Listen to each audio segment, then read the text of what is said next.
ابو جحیفہ نے کہا کہ نبی کریم صلی اللہ علیہ وسلم ہمارے پاس دوپہر کے وقت تشریف لائے اور آپ نے بطحا میں ظہر اور عصر کی 2 رکعتیں پڑھیں۔ آپ کے سامنے عنزہ گاڑ دیا گیا تھا، اور جب آپ نے وضو کیا تو لوگ آپ کے وضو کے پانی کو اپنے بدن پر لگا رہے تھے۔ صحیح بخاری حدیث نمبر 501۔ یزید بن ابی عبید نے بیان کیا کہ میں سلمہ بن عقو رضی اللہ تعالیٰ عنہ کے ساتھ مسجد نبوی میں حاضر ہوا کرتا تھا۔ سلمہ رضی اللہ تعالیٰ عنہ ہمیشہ اس ستون کو سامنے کر کے نماز پڑھتے جہاں قرآن شریف رکھا رہتا تھا۔ میں نے ان سے کہا کہ اے ابو مسلم، میں دیکھتا ہوں کہ آپ ہمیشہ اسی ستون کو سامنے کر کے نماز پڑھتے ہیں۔ انہوں نے فرمایا کہ میں نے نبی کریم صلی اللہ علیہ وسلم کو دیکھا، آپ خاص طور سے اسی ستون کو سامنے کر کے نماز پڑھا کرتے تھے۔ صحیح بخاری حدیث نمبر 502۔ انس بن مالک رضی اللہ تعالی عنہ نے کہا کہ میں نے نبی کریم صلی اللہ علیہ وسلم کے بڑے بڑے صحابہ رضوان اللہ علیہم اجمعین کو دیکھا کہ وہ مغرب کی اذان کے وقت ستونوں کی طرف لپکتے، اور شعبہ نے عمرو بن عامر سے، انہوں نے حضرت انس رضی اللہ تعالی عنہ سے اس حدیث میں یہ زیادتی کی ہے، یہاں تک کہ نبی کریم صلی اللہ علیہ وسلم حجرے سے باہر تشریف لاتے۔ صحیح بخاری حدیث نمبر 503۔ عبداللہ بن عمر رضی اللہ تعالی عنہ نے کہا کہ نبی کریم صلی اللہ علیہ وسلم بیت اللہ کے اندر تشریف لے گئے، اور اسامہ بن زید، عثمان بن طلحہ اور بلال رضی اللہ تعالی عنہ بھی آپ کے ساتھ تھے۔ آپ دیر تک اندر رہے، پھر باہر آئے، اور میں سب لوگوں سے پہلے آپ کے پیچھے ہی وہاں آیا۔ میں نے بلال رضی اللہ تعالی عنہ سے پوچھا کہ نبی کریم صلی اللہ علیہ وسلم نے کہاں نماز پڑھی تھی؟ انہوں نے بتایا کہ آگے کے 2 ستونوں کے بیچ میں آپ نے نماز پڑھی تھی۔ صحیح بخاری حدیث نمبر 504۔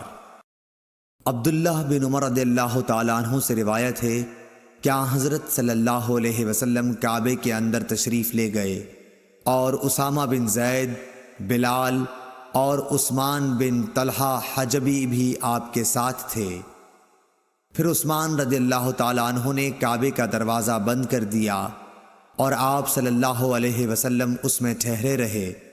جب آپ باہر نکلے تو میں نے بلال رضی اللہ تعالی عنہ سے پوچھا کہ نبی کریم صلی اللہ علیہ وسلم نے اندر کیا کیا؟ انہوں نے کہا کہ آپ نے ایک ستون کو تو بائیں طرف چھوڑا، اور ایک کو دائیں طرف، اور 3 کو پیچھے، اور اس زمانے میں خانہ کعبہ میں 6 ستون تھے۔ پھر آپ نے نماز پڑھی۔ امام بخاری نے کہا کہ ہم سے اسماعیل بن ابی ادریس نے کہا، وہ کہتے ہیں کہ مجھ سے امام مالک نے یہ حدیث یوں بیان کی کہ آپ نے اپنے دائیں طرف 2 ستون چھوڑے تھے۔ صحیح بخاری حدیث نمبر 505۔ موسیٰ بن عقبہ نے نافع سے روایت کیا ہے کہ عبداللہ بن عمر رضی اللہ تعالی عنہ جب کعبے میں داخل ہوتے تو سیدھے منہ کے سامنے چلے جاتے، دروازہ پیٹھ کی طرف ہوتا، اور آپ آگے بڑھتے۔ جب ان کے اور سامنے کی دیوار کا فاصلہ قریب 3 ہاتھ کے رہ جاتا تو نماز پڑھتے۔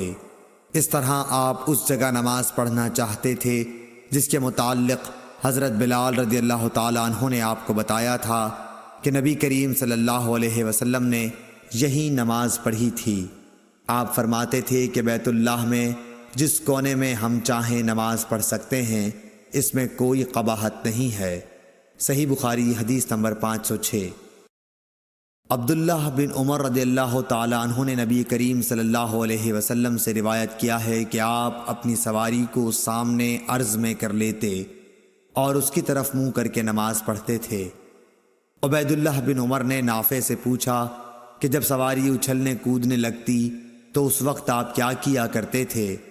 نافع نے کہا کہ آپ اس وقت کجاوے کو اپنے سامنے کر لیتے، اور اس کے آخری حصے کی جس پر سوار ٹیک لگاتا ہے ایک کھڑی سی لکڑی کی طرف منہ کر کے نماز پڑھتے، اور عبداللہ بن عمر رضی اللہ تعالی عنہ بھی اسی طرح کیا کرتے تھے۔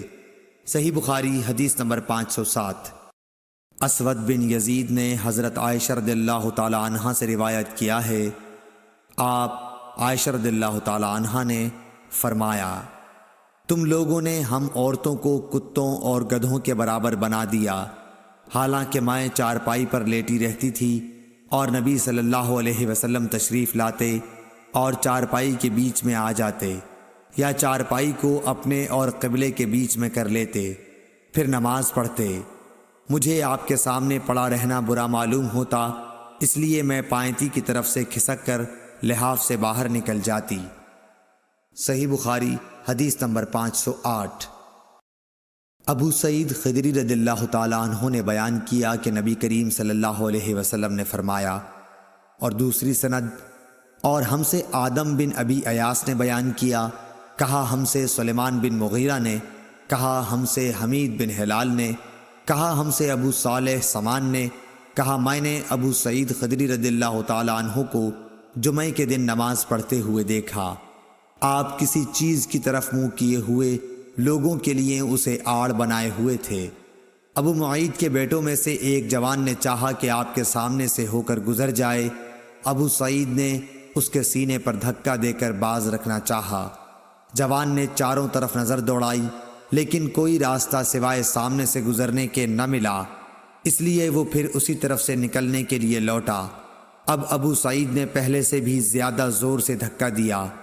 اسے ابو سعید رضی اللہ تعالیٰ عنہ سے شکایت ہوئی اور وہ اپنی یہ شکایت مروان کے پاس لے گیا۔ اس کے بعد ابو سعید بھی تشریف لے گئے۔ مروان نے کہا، اے ابو سعید، آپ میں اور آپ کے بھتیجے میں کیا معاملہ پیش آیا؟ آپ نے فرمایا کہ میں نے نبی کریم صلی اللہ علیہ وسلم سے سنا ہے، آپ نے فرمایا تھا کہ جب کوئی شخص نماز کسی چیز کی طرف منہ کر کے پڑھے اور اس چیز کو آڑ بنا رہا ہو، پھر بھی اگر کوئی سامنے سے گزرے تو اسے روک دینا چاہیے، اگر اب بھی اسے اصرار ہو تو اس سے لڑنا چاہیے، کیونکہ وہ شیطان ہے۔ صحیح بخاری حدیث نمبر 509۔ بصر بن سعید کو زید بن خالد نے ابو جہیم عبداللہ انصاری رضی اللہ تعالیٰ عنہ کی خدمت میں ان سے یہ بات پوچھنے کے لیے بھیجا کہ انہوں نے نماز پڑھنے والے کے سامنے سے گزرنے والے کے متعلق نبی کریم صلی اللہ علیہ وسلم سے کیا سنا ہے۔ ابو جہیم نے کہا کہ رسول اللہ صلی اللہ علیہ وسلم نے فرمایا تھا کہ اگر نمازی کے سامنے سے گزرنے والا جانتا ہے کہ اس کا کتنا بڑا گناہ ہے تو اس کے سامنے سے گزرنے پر 40 تک وہیں کھڑے رہنے کو ترجیح دیتا۔ ابو نضر نے کہا کہ مجھے یاد نہیں کہ بصر بن سعید نے 40 دن کہا یا مہینہ یا سال۔ صحیح بخاری حدیث نمبر 510۔